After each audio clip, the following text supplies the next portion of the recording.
All right. Hello, friends, and welcome back to another exciting episode of Dreambound. In the last episode, Kaine ran away from home. Really surprising. I was not expecting him to do that, but now we are dealing with where is he going to spend the night? What is he going to do? So let's just hop into that and see what he does. Aimlessly, Kaine wandered the streets with no real idea of where he was going. He wasn't sure if there was anywhere he could go. No matter what he did or where he went, he would be beset with a knowledge of everything which had happened in the kitchen earlier. My parents are divorcing. They're divorcing because of me. If I'd not said anything, none of this would be happening. Maybe this really is my fault. Kaine meandered over to the local playground, which was empty. Listlessly, Kaine sat down on one of the swings, staring into nothingness.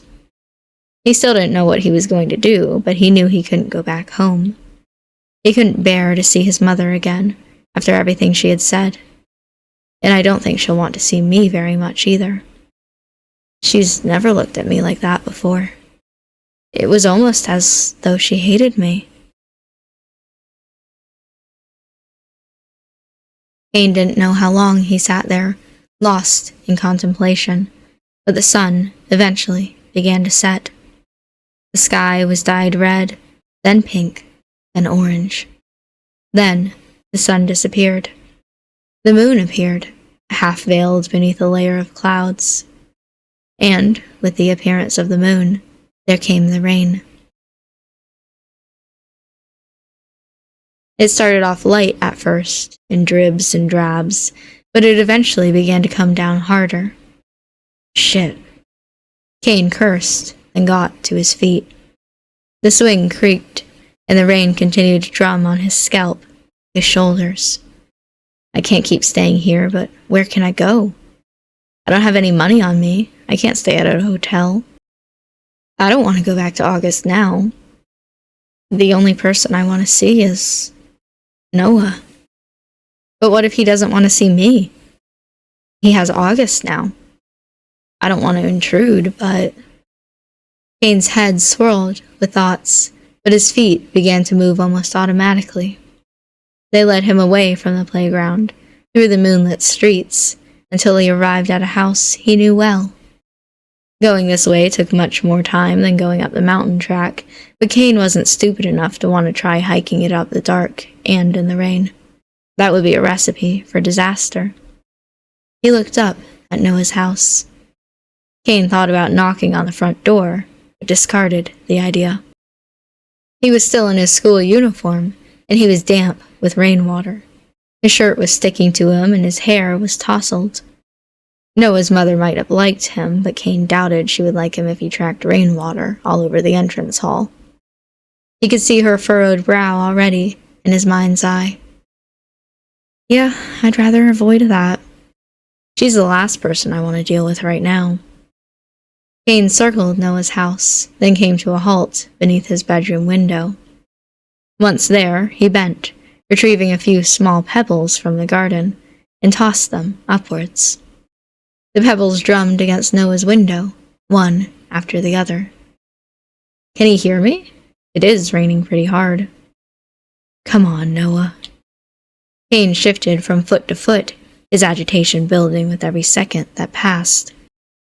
He was beginning to worry whether Noah wasn't in his bedroom at all when... Kaine? Noah's curtains had been drawn back, and there was Noah, framed by the window. He looked down into his garden, which was steeped with shadows, and frowned. What are you doing out there? It's a long story. I was just wondering, Kaine glanced about him surreptitiously, afraid that Noah's parents, or worse, his brother, might catch him in the act. Can I come in? Confusion flickered across Noah's face, but he didn't pry. Instead, he stood aside and said, Of course you can. Thanks. Kaine scrambled up the tree which grew near the side of the house, as he had many times when he had been a small boy. Then, he let himself in through the open window, apologizing as he did for scattering raindrops everywhere. I hope I haven't gotten the carpet too wet. It's fine. Do you think I care about the carpet right now? Maybe you won't, but your mom will. I can invent some sort of excuse. I'm going to guess you don't want her to know you came here since you didn't use the front door. You'd guess right. I'm not really in the mood to talk to anybody right now. Apart from me? You're special. Right. Noah glanced away, and was this his imagination, or was that a blush Kaine could see on Noah's face? No, surely not. Seriously though, what happened? You look terrible. Well, thanks. Softly, Kaine laughed. I knew I could always rely on you to perk me up. Anytime. Can I stay here tonight, please? Kaine didn't like how desperate he sounded, but he couldn't help himself. He was desperate. If Noah said no, he had no idea where he would go. Kaine stared at Noah, despising his own intensity as he did. The seconds passed, each one more uncomfortable than the last, before Noah finally said, All right, of course you can stay here. Thanks. Relief flooded through Kaine's body, a relief so potent he could have collapsed from it. I'm guessing you don't want me to go out and get the spare mattress from my mom. No, don't tell anyone I'm here, please. All right, sure. It's pretty late, so I'll sleep on the floor, it's no problem. What? Don't be stupid, you can use my bed. Is that really all right? Why wouldn't it be? No homo, man. Does he really need to ask? Most people would refuse, seeing as I'm soaked through, but that's not even the most important part. Isn't he forgetting about somebody? Well, it's just, you are dating someone now. And? Noah frowned. That doesn't change anything between us. You're still my best friend. I'm sure August would understand. You don't think he's the jealous type? If he was, I wouldn't like him so much. Yeah, that's true. I guess that's why things would never work out between us. I'm nowhere near as forgiving as St. August. If only I could be that pure. Then, if you don't mind. Kaine stripped off his wet shirt, then crawled beneath the covers. Noah didn't join him, not immediately. He stood there for a few moments by the bedside, his eyes boring into Kaine's back. Kaine winced, then drew his legs up beneath his chin, wound his arms around them. He had never wanted to disappear more in his life than he did in that moment. What the hell must Noah be thinking of me? I let myself into his house, through his window, late at night, without a word of explanation, and now I'm curled up in his bed, trying not to cry. That's pretty fucking pathetic. You know what? I'm gonna keep that. Luca would have a field day if he could see me now. He'd have blackmail material for years. Kaine heard, above the sound of the rain, sheets shifting. Noah must have come to join him, after all. For a few moments, neither boy spoke. Kaine was afraid if he attempted it, he would start crying. I looked stupid enough already without making things worse. He lay there, his eyes squeezed shut. Before all of a sudden, he said, Hey, Noah, would you be my friend even if I was a bad person? What? Kaine couldn't see Noah's face, not while he was turned away from him, but he could hear the confusion in his voice. You're not a bad person, Kaine. How do you know that? But even if you were, I'd still be your friend, no matter what. Wow. He sure has a lot of faith in me. I wish I could have that much faith in myself. Kaine exhaled. Then, softly, he murmured, Do you ever feel like you're completely alone in the world? Sometimes, I guess. But we have each other, don't we? Do we? Thought we did, but that was before he showed up. Now you'd rather spend time with him, wouldn't you? Thinking that just makes me feel worse. I like August. He's so kind. He's my friend. Yeah. Yeah, I guess so. I don't know what I would do without you, Noah. Well, I'm not going anywhere. And hopefully you're not either? Silence fell between them. It was a deep silence, broken by the sound of their mismatched breathing and the falling of the rain. Kaine let his arms drop from his legs, then turned. The sheets shifted about him, the resultant sound oddly dry, a little like leaves. He looked at Noah, who looked back at him. Noah's face was obscured by the shadows, but Kaine could see the furrow in his brow. He looked confused. No, concerned. Now this is a change of pace. I thought I was supposed to be the mom friend. I guess being worried about every once in a while isn't so bad, though. Kaine, is something going on? Kaine nipped his lower lip with his teeth. He wasn't sure how to respond to that. So much was going on, he was afraid if he started, he would never stop. You don't have to tell me now, of course. I don't want to be pushy. But I am here for you, you know? I know. Thanks, Noah. Kaine drew in a breath.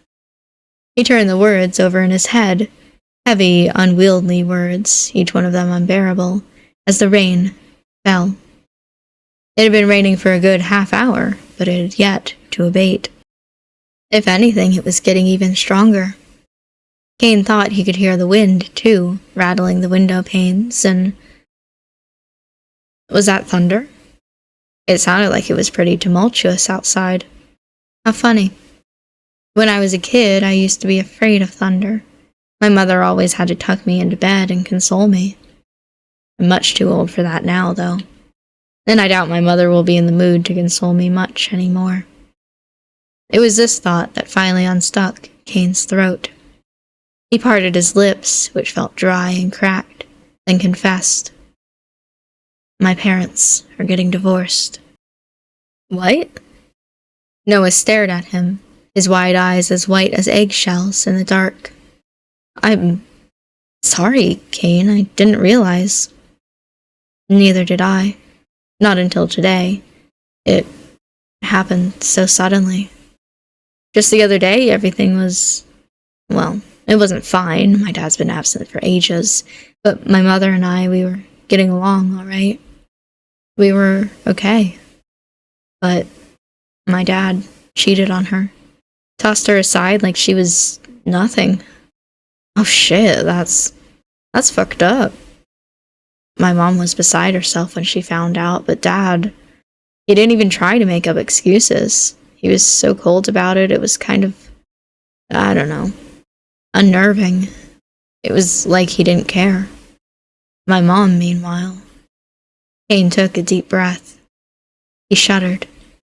He wasn't sure if he could talk about his mother's tears, not without sobbing himself. Perhaps this was something he had to keep to himself. I think Mom will probably wind up keeping the house.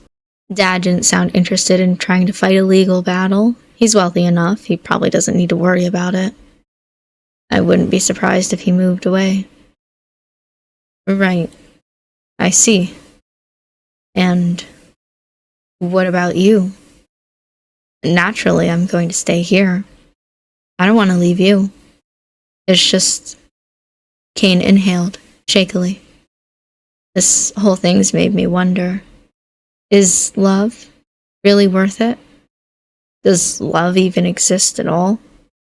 Or are people just going through the motions, pretending love means something when it doesn't? I know my mom loved me. At least until I told her about my dad's affair. And she adored my dad. I don't think he adored her, though. Maybe he did once, when they were younger. But that would have been a while ago. He already moved on, but my mom... She never did. At the end of the day, is that what love really is? Is it waiting for the person you care about the most in the world to leave you behind? Noah fell silent as he processed these questions. His expression was a pensive one, his brow furrowed. Kaine wouldn't have blamed him if he had waved his queries aside. It was late at night, and this conversation was rather intense. But Noah didn't fail him. Noah never had. I think love can be messy, but if you find the right person, then it can be real. You can't give up on something just because it might end one day. But what if it's already ended, and you're holding on to something that isn't there anymore? Kaine stared at Noah, desperation once again swelling up inside him. He wanted Noah to reassure him, to tell him that things hadn't ended between them. They would never end between them, but then maybe it's time to let go and move on. Kaine winced. Noah's words had hit him like a sledgehammer, and Noah, realizing this, hastened to console him. I'm really sorry about your mom and dad, but maybe they'll be happier this way. I'm not so sure about that. You didn't see the way my mother cried. I know I'm supposed to be the optimistic one, but just this once, I don't see how anything good could come of this. Kaine did not say this, however. Object negativity would have been a poor way to repay Noah for letting him take refuge in his bedroom so late at night, especially when he was getting his sheets wet. Yeah, I know you're right. I'm sorry, I'm just scared, I guess. I'm scared of being alone. I'm scared that Luca was right, and you'll be disgusted if you find out how I feel about you. I'm scared that you'll abandon me. It's just, this happened, and then lots of other things happened too, and it feels like I'm being buried alive, all on my own. I get that. But you're not on your own. I'll always be here. Always, huh? Quite a big promise. I'll hold you to that, Noah. I hope so. Kaine's reply, when it finally came, was a sad, feeble thing, one which was so quiet it was hardly audible above the sound of the falling rain. Outside, beyond Noah's darkened window, the storm continued to rage and the thunder rumbled. Kaine turned his back on Noah, then squeezed his eyes tightly shut. He drew his legs back up against his chest, beneath his chin. Like a small child seeking shelter, he wound his arms about them. Then he tried to will himself to fall asleep. He didn't want to be awake anymore, not when he felt so very awful. In that moment, being alive felt much too painful. It rained intermittently all night, in fits and bursts. Kaine slept a little during this downpour, curled up in bed beside Noah, but his sleep was uneasy, full of splintered dreams.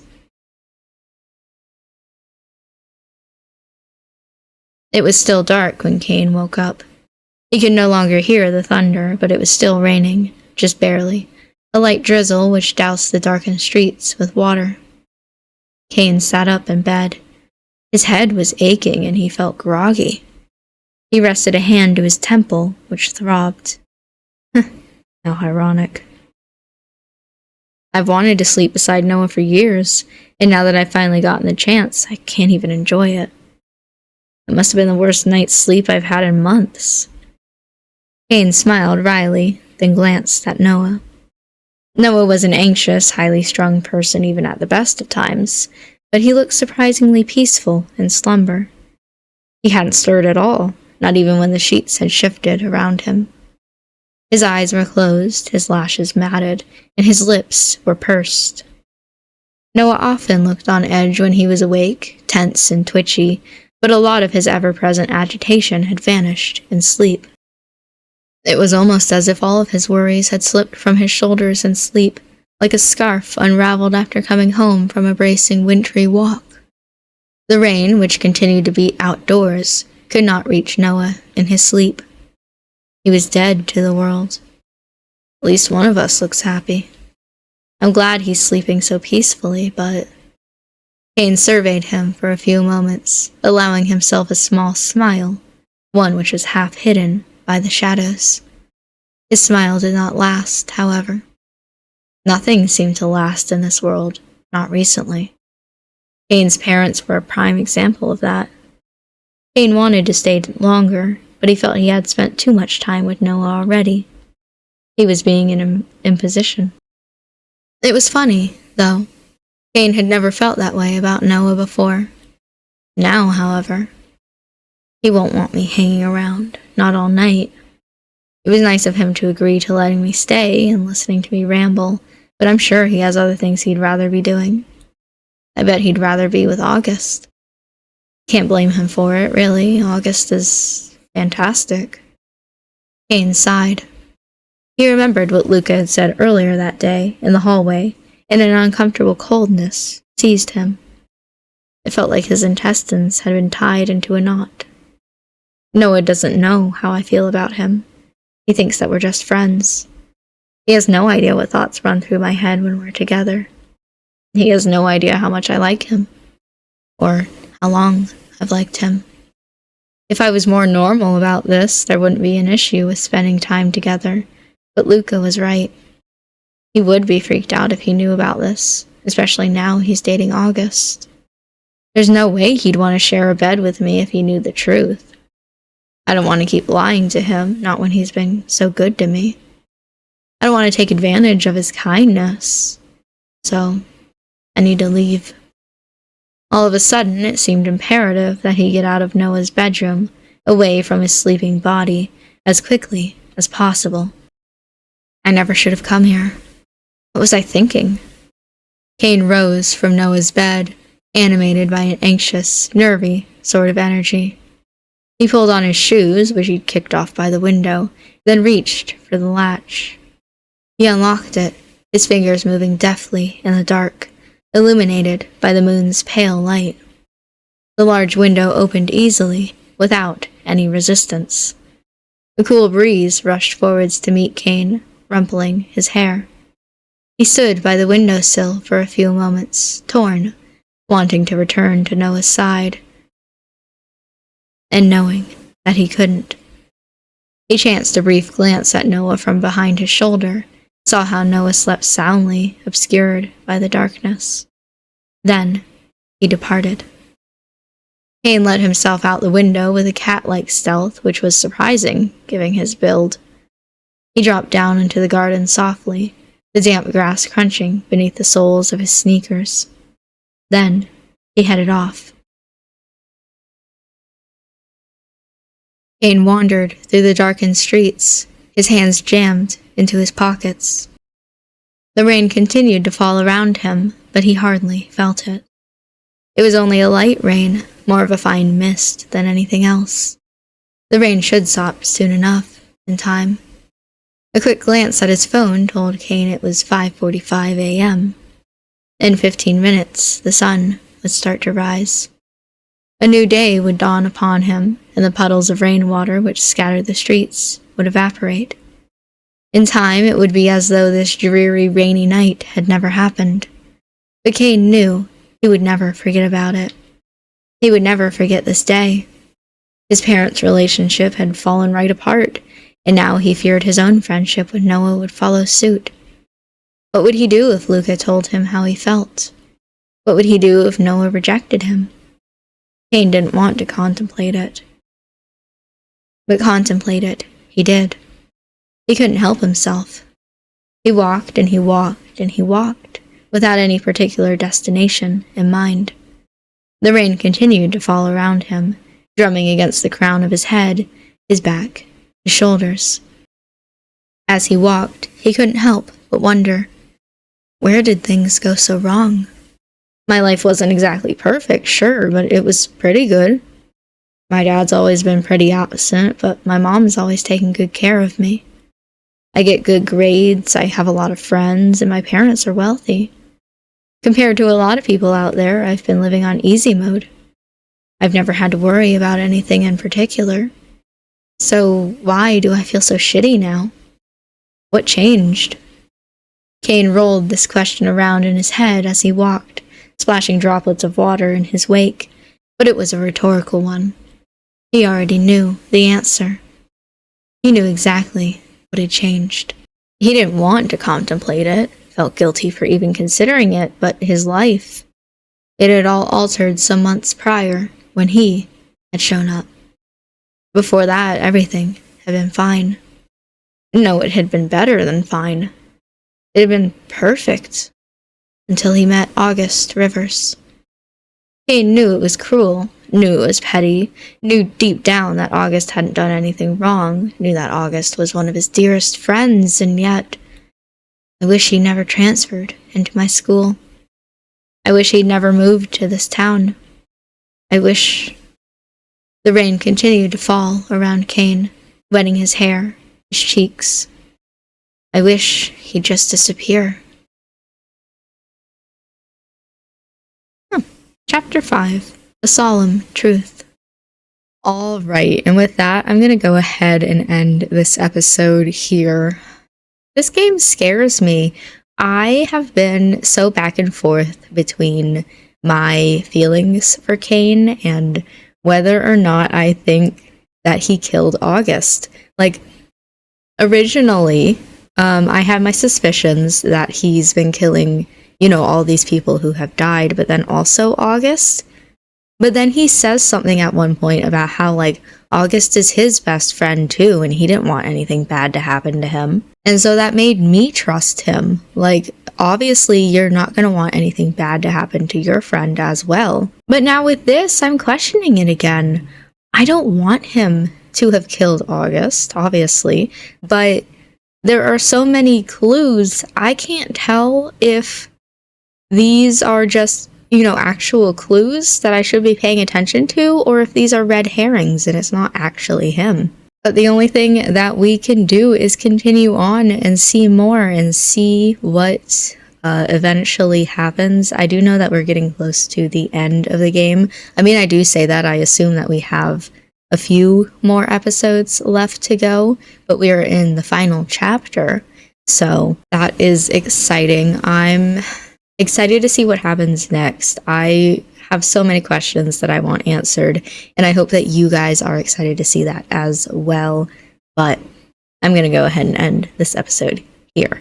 So, thank you for watching this episode. I hope that you enjoyed it, and I will see you in the next one for some more Dreambound.